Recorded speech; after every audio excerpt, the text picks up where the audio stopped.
Hey, welcome to Rebel Base, IGN's weekly Star Wars show. All right, so big news this week then. We have learned, but not confirmed, that 3 people that we know will be appearing in Star Wars Episode 7, The Force Awakens. And they are Iko, Yayan, and Sessup. I'm really sorry, I'm not going to be able to pronounce the actual things, but they are actors and martial artists. They've appeared in... The Raid and The Raid 2. And other films as well, but those are what they're really famous for that, because they're such a big part of those films. So those movies are those sequences, those fight sequences. So they're all kind of skilled martial artists. This is correct, Gavin. And it's come out that they are going to be in the film. So we thought we'd just talk about what we think that means for Star Wars Episode 7 and where we think it's going to go. But actually, do you think it's a good thing that they've been cast? Yeah, well, you can tell immediately if they are cast what that means for the movie in general, because they've not been cast. They've not been cast to be like character actors and to deliver monologues and soliloquies to camera. You know, you hire these guys for one reason, because they're amazing performers. They're skilled martial artists. And to beat the shit out of each other. Yeah, and like incredible action sequences, and that's what they're known for, and that's what the Raid is known for.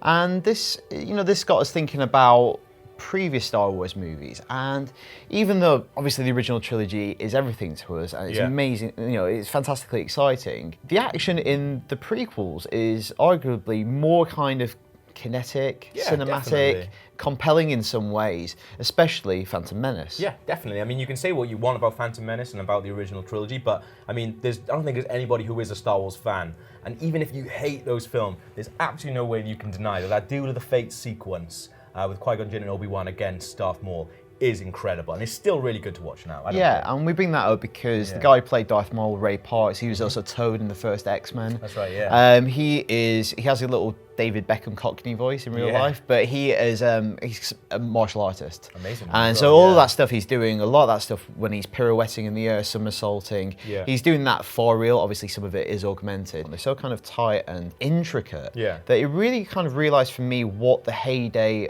of the Jedi's was. These were skilled warriors, that they would have these really fast fights because they would be able to predict the next move. They could use the Force to know what the next move was. So there's kind of this weird kind of predictive fight, which you never really got a sense of in the original trilogy. If you think back to the original trilogy, the lightsaber fights aren't that spectacular. The first one that you really remember seeing, the one between Obi-Wan and Darth Vader, it's pretty wooden. These are two, one's a really old guy at the end of his career, and the other one's, half human. He's half robot. Yeah, but these guys, I mean, they're used to fighting each other. Because at first I thought, maybe because the 3 of them have been cast. So initially I thought, maybe the 3 of them are, either like Sith Lords that are going around, like maybe it's like a group of cronies or something like that, or they're Jedis together going out. But actually, they're probably not going to be on the same side, because if you hire these guys, you've got to hire pretty amazing guys to fight them. To counter them. Unless you're going to train Boyega over weeks and weeks, but even then, he'll never be as... Because we had Iko into the office a couple of years ago for the Raid, and we were kind of messing about with him, and we were like, can you show us some moves? And he showed me and Chris like a move, like to grab someone's arm and turn them around. And you were like, I want to learn that. And then he'd do it for you, and then you go, can you do it a bit slower?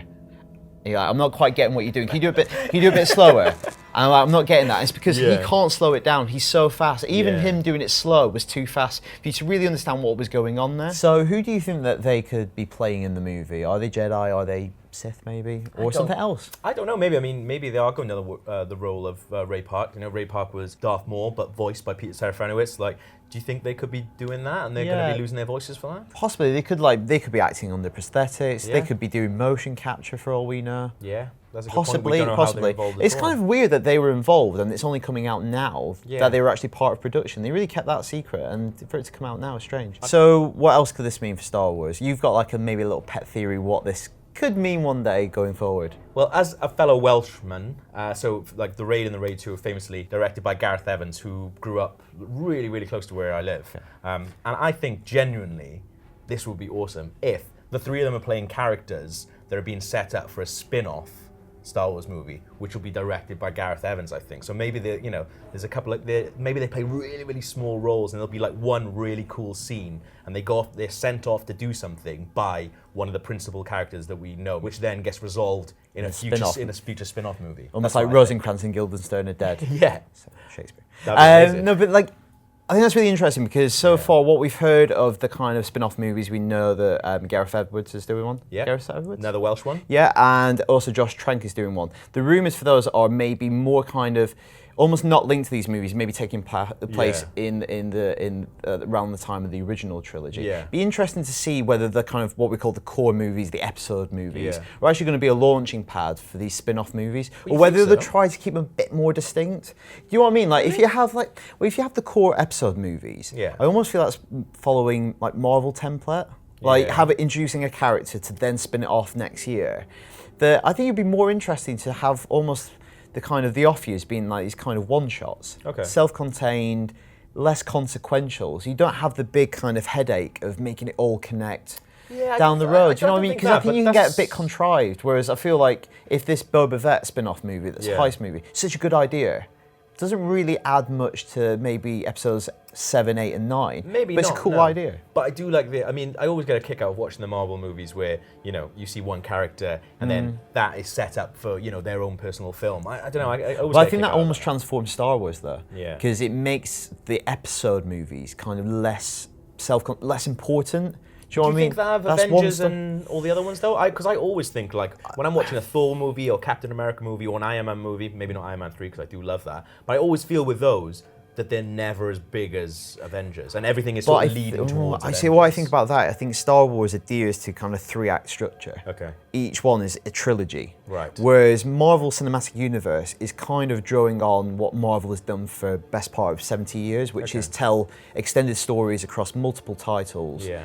And lead towards big events like Infinity Wars. Whereas I think Star Wars is more about those kind of, it's about, well, I guess the Skywalkers is the through line for all of them. Yeah. And it's kind of like three discrete episodes that function as trilogies. Yeah, so you don't want them to muck around with that too much. Don't muck about with it. Well, there we are. Don't muck about with it. Yeah. That's what we think about the casting of these guys, but you guys were really excited about it as well. In the news story that we had, there were like 500 comments of people just losing their minds excited. That's standard. Yeah. The heir apparent saying, are they playing Darth Maul's 3 illegitimate offsprings looking to avenge their father's death? That's the plot line of Chipmunks, the movie, I think.